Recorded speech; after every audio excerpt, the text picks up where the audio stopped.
All right, JHK here for the AllStar, and join me right now from Philadelphia, UFC heavyweight contender, Chris Daukaus. Chris, it's always good to get you on, man. You're coming off a big victory, extending your win streak in the UFC. How are you feeling? Feeling really good. Just finished up training for the night. So, yeah, kind of just relaxing and getting some recovery in and grabbing some grub. But that's pretty much it. Yeah, now, the big news is the Derrick Lewis fight. Yep. Are you still in talks with, of setting that up, or have you put It's pen to done. paper? Pen and paper. Okay, Officially done. Yep. officially done. All right, Officially done. all Yeah. right, all So, right. it's really good. It's really exciting. Definitely. I didn't expect it this quick, but I'm really excited for it. There you go. There you go. Now let's talk about Derrick Lewis, man. Derrick Lewis, two-time title challenger. Last fight was Yep. against Cyril Gane for the interim Yep. title. What did Yeah. you think about the performance from Lewis in that fight? A lot of people said that he looked very uncharacteristic. Yeah. Yeah. He definitely was on his back foot a lot. So I don't know if you know he was planning on just landing big like he was with Curtis Blades. So I don't know if that was like a game plan of his and Cyril just got the better of him, or if there was some other underlying thing going on, whether he has like an injury or I don't know. But like you said, it was extremely uncharacteristic of Derek. We always see that Derek Lewis, he comes forward. He's always like a really good pressure fighter. And yeah, I'm really excited to test myself against obviously one of the best in the world. So After your last win, you called out Stipe, and there was a couple other names, but Derrick Lewis was not amongst those no, names. no, he definitely wasn't. I called out Stipe because I think like we can build that brand of like the firefighters versus the cop thing. The other guys, I thought that I'm right there as far as the ranking wise. So why the hell not? Didn't think I would get a Derrick Lewis. But hey, the UFC must see something, and I'm fine with it. So let's go. There must have been no hints by the UFC to you that they were trying to set up this fight, because it seemed like they already had it locked and loaded, Derrick Lewis, for Nah, dude, they somebody. were. Yeah, it was. There was no like, hey, maybe we should do this guy first, and then if this guy doesn't accept, then you get Derrick Lewis. It was kind of like, hey, you're fighting Derrick Lewis, and I was like, oh, great, okay, cool. So I guess this is how it works in the UFC. So yeah, Yeah, and you're a kind of guy that probably doesn't say no to fights at the same time. nah, nah. Me and my brother are definitely the ones who we never shied away from a fight growing up, and now that we're getting paid to do it and fight the best guys in the world, we're definitely not turning down fights. And it's not like you're new to 5 round fights either. You've done it Yeah, before. You trained for it yeah, before, so it's not a yeah. surprise for everybody. Like, oh, Chris. Yeah, yeah. Never actually went to the fifth round, but I've put in the training camps multiple times for 5 round fights. So it's just going to be business as usual. I trust in my strength and conditioning with Rich Bowler, so I know he's going to get me ready. And then the guys at the gym going to whoop my ass for 25 minutes. So that's going to be really fun in this camp. It seems weird. Like I just fought 2 weeks ago now, a week and a half ago, and I'm going right back into camp. So. Wife is a little upset by that, but uh, it is what it is. I guess this is the fight game, right? So Yeah, I think your wife will be happier once you bring those paychecks. Those paychecks yeah, start coming in. yeah, definitely, yeah. She's over there. Hopefully, Yeah, she's happy with all the paychecks. So for sure. And I remember ahead of the last fight, either you or your brother posted a picture of your training partners, and I was like, how did you guys find so yeah, many heavyweights? Because it looked like you had like yeah, that was seven me. Yeah, heavyweights. yeah, yeah, yeah. So the one guy, Pat, he just recently came to the gym. He's been there for probably I'm gonna say like 6 8 months now, and he actually brought a couple of the heavyweights with him. Really, really thankful that we got those guys in there. The one guy Ryan is collegiate wrestler, so he's been helping me really, really well with my wrestling defense and my wrestling offense. Pat's an animal. He can go. He's really big striker. Super fast, super explosive, especially in on the double legs and his shots. And then John's there too. John's a really crisp like boxer, like kickboxer type. So we really have all the bases covered. And then I got Oleg who's there. my Russian brother over there who been preparing for all the Russians. So his jiu-jitsu is top notch. So whatever kind of fight that I have signed, I pretty much have all bases covered. Do you think this is the fight where you actually get to use your jiu-jitsu against Lewis? I don't know because no matter like who fights Derrick Lewis, jiu-jitsu doesn't work on Derrick Lewis. So I think he's just gonna stand up. Like if he gets on the ground and I'm on top, he's just gonna stand up and be like, "Nah, jiu-jitsu doesn't work today." So, you know, I don't know what to expect. I'm just gonna go in there. I'm gonna be prepared, and however the fight happens, the fight's gonna happen, man. When you look at this fight, now you're actually going to fight him from a matchup point. Like, where do you feel like you will be the strongest against him? Really everywhere. I think I'm just more athletic. I'm obviously faster than him. I think a little bit more explosive. He definitely has the experience, especially the UFC experience and the main eventing experience. So that's going to be something that I'm going to have to deal with internally and how to figure all that out. But I always figure it out. I always get it done. Um, he I'm not going to say that is a definite, but he obviously, I would think, 99% of the people in the world say that he's got more power than me, and I'm not gonna deny that. I mean, that guy can literally turn your lights off in any kind of position, so that's always going to have to be, you know, a check mark for him. But really, everywhere else, I kind of think that I'm just better than him. Like, no offense to Derek, I just think I'm just a better technician as far as BJJ and wrestling. So. Yeah, I'm waiting for you to show your BJJ and your wrestling in a UFC fight. But Yeah. I'm thinking they might never happen. You know? Definitely. I mean, if it happens in this fight, it'll be great. But how many other countless people have tried to keep Derrick Lewis down and like submit him? I think the only one who submitted him is DC, right? I think it's DC's the only one who submitted him. So I mean, there's been other top level BJJ guys who just couldn't get him down, and like other wrestlers who couldn't get him down and hold him down. So who knows? I'll pull guard. Watch this. Yeah, I'll pull guard on Derrick Lewis and throw up a triangle or something. Yeah, flying armbar or something. Flying armbar, yeah. I'll pull a Rose Namajunas flying armbar off the cage. For sure. Now, last weekend you were at your brother's fight, and man, Yep. there was a lot of chaos there. I still think he won the fight. I still think that he picked up the biggest win of his career, got a great finish, but it turned into a no contest. Take us inside the corner after the fight was stopped, and while the officials were all scrambling around, what was in your head? I don't know. I was really nervous. I thought we won. How many other countless fights have you seen, or been a part of, or been at live events where something like that has happened? A headbutt happens, an eye poke happens, or incidental punches to the back of the head happen, and then a finish, goes on. They generally don't do it right then and there, rule it a no contest. They say, okay, then it's, my brother would win. And then normally what would happen is the appeals would happen. Kevin would go to the athletic commission at a later date and time, and he would appeal, and they would overturn it. That's just everything that I've done. I've ever seen in MMA. Just the whole experience, and then when they put my brother said it, and once they put up that the replay light, I kind of knew he was getting screwed out of this. But one can make the argument for either side. I mean, like, the headbutt happens, he goes down. My brother, jumps on him. He's landing punches. Kevin Holland obviously is defending. He was going for wrist control. He's throwing his legs out. He defended two different chokes that my brother was trying to get him in. He was working his way back up to his feet. My brother jumped on his back and choked him. At what point is he recovered?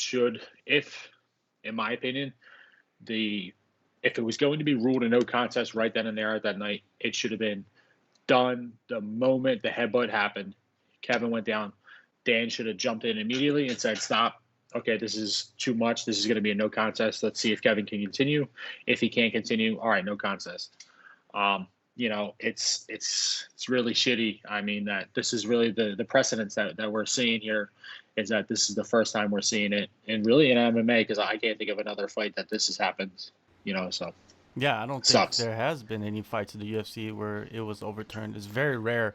Yeah. And your brother, man, I think he gets, excuse my French, screwed out of the whole situation because that performance, he gets his win bonus, and it was possibly a performance of the night bonus hanging in there right there too. Absolutely, and that's what a lot of people don't realize is, monetary wise, that's a loss. I mean, he's only getting his show money. He's not getting his win money, and all rights. He won the fight. He made Kevin Holland tap out, and then they're going to go and just change it. Like I just think the whole situation should have been handled a little bit differently. They should have at least given him the win, and then if they're going to appeal it at a later time and they change it over to a no contest, then do it at a later time. I didn't think that it was right for all those people to be making that call. There was like 12 people making the decision. Like, you should obviously have a replay referee like they do, the referee in the cage. Okay, you decided in that moment, the ref decided, Dan, that the fight is good to go. He obviously saw something in Kevin and that he could continue the fight, so he let the fight go. So the fight should have gone on and the contest should have been, a win for my brother. But people are going to say I'm biased, but, I would expect the same answer from Kevin's corner and Kevin if the opposite happened. You know what I mean? So, I mean, it's kind of crazy that, like, what if Kevin locked up the triangle? Like, and locked up the triangle and finished my brother? We would not be having this conversation at all. Would they overturn that to a no contest because of the headbutt? I don't think so. Like, they would be all over ESPN, MMA, and Sports Center and all this, saying how he came back and it was the greatest comeback ever, even from a crazy headbutt. If he knocked my brother out, then what? But I don't know, man. It's just the situation sucks. Yeah. So, how does your brother feel? Does he want the rematch? I think he expressed that they want to run it back, but when? Yeah. I don't know. If I think they could do it before the end of the year, I think they're going to do it before the end of the year. I haven't really heard anything. He's been kind of, just taking everything. Where we were back to the gym tonight. He hasn't really heard anything. I think we're kind of waiting, as far as like what the UFC wants.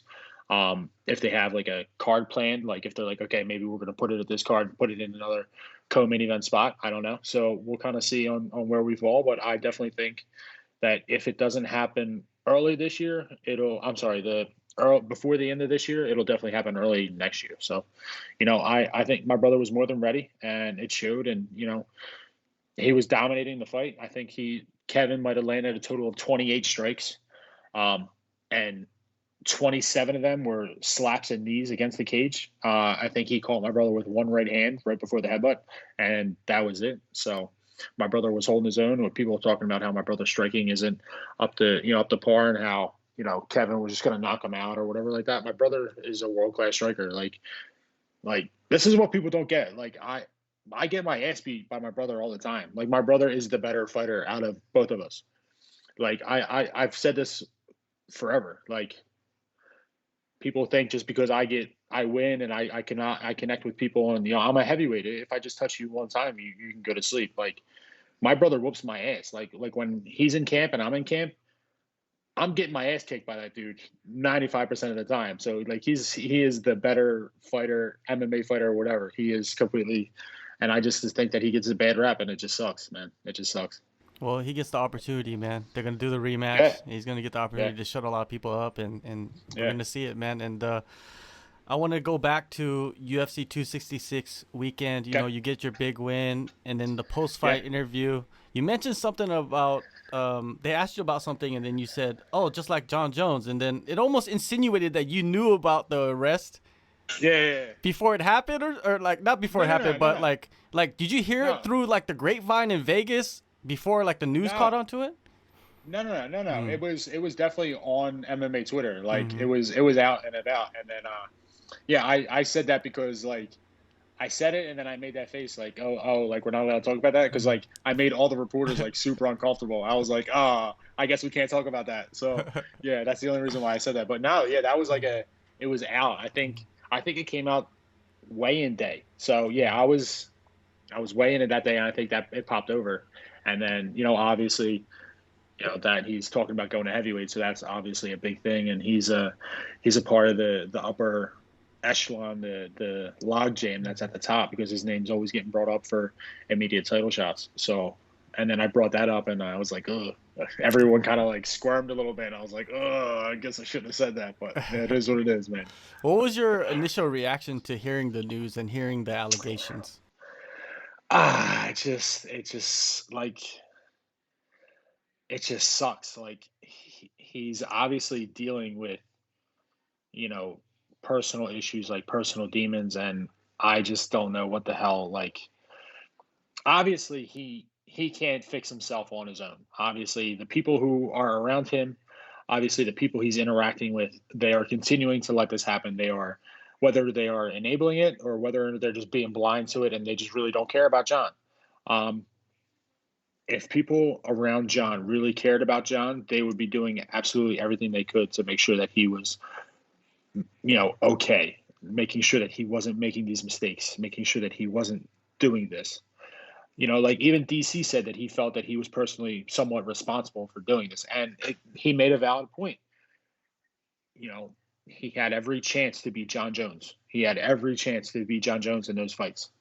He didn't. And obviously, Jon was still doing the things that Jon does.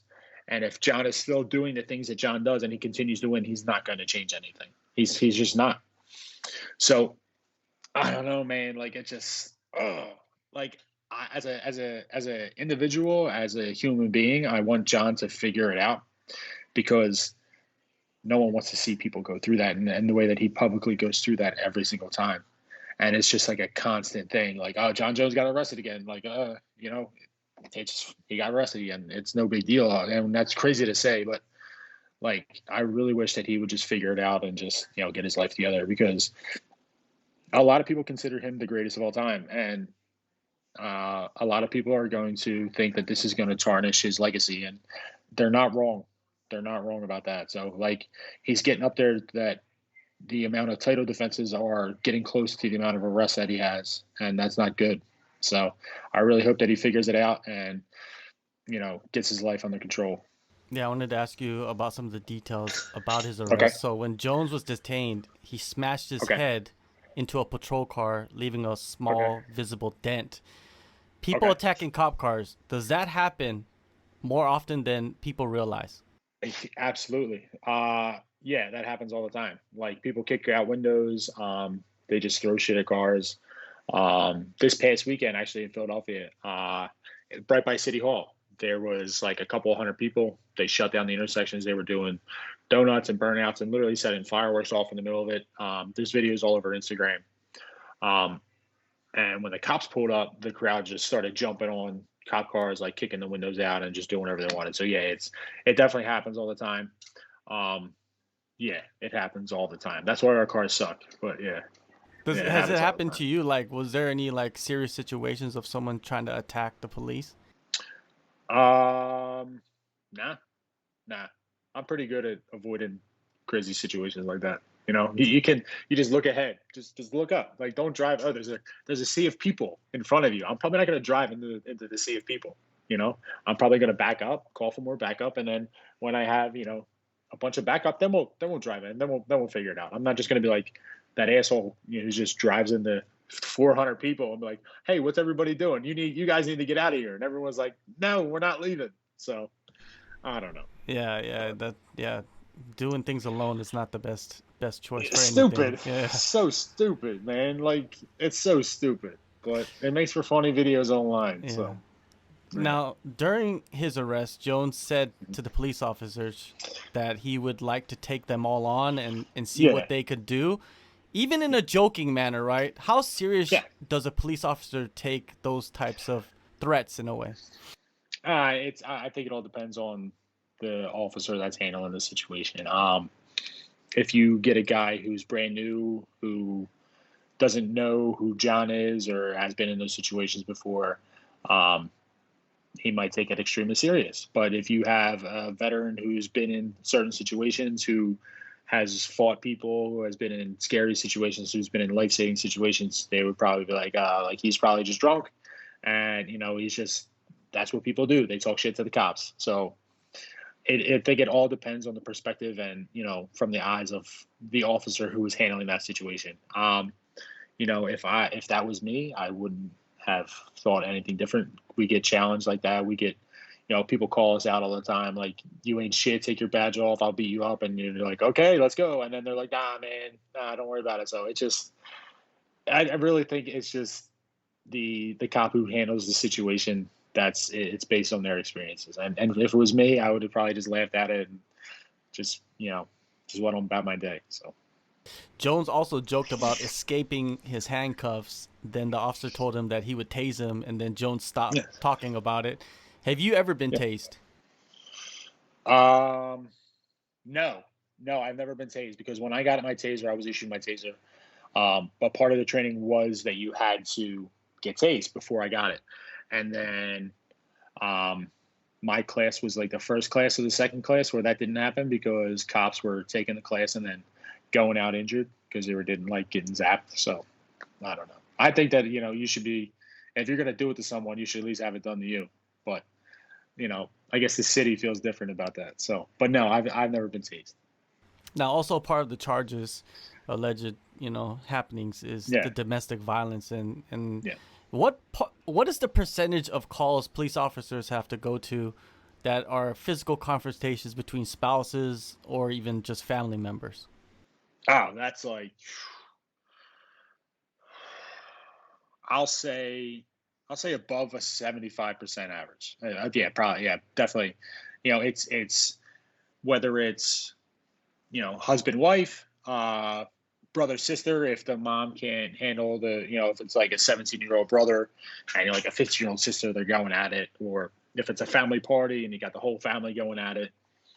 But yeah, that's definitely, I would say, probably 75% of the calls that we deal with are domestic and related relation. And it all depends on, the relation and what you deal with, whether it's, husband, wife, brother, sister, mom, and, son. It really all depends. Have you ever walked into a domestic dispute where it was just unbelievable? You're just like baffled at like what was happening, what was going on? Yeah, it happens all the time.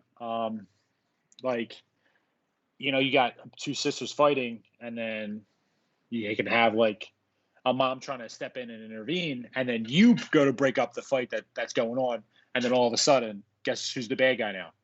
I'm the bad guy because I put my hands on her mom, but I didn't put my hands on her. I just grabbed her, and like if you move people apart, you're 100% the enemy. So like, you know, people call, and then you're originally there for those two sisters fighting, but then you're there because now the mom's fighting both sisters, and now you're there because everyone's fighting you. So it kind of just sucks, man. Like, and that's what's super dangerous about those situations is that they can turn, you know, on a dime like that. Like if you know, like that situation, like the two sisters were arguing, the mom jumped in, and we were just separating everyone. We were just trying to, hey, stop fighting.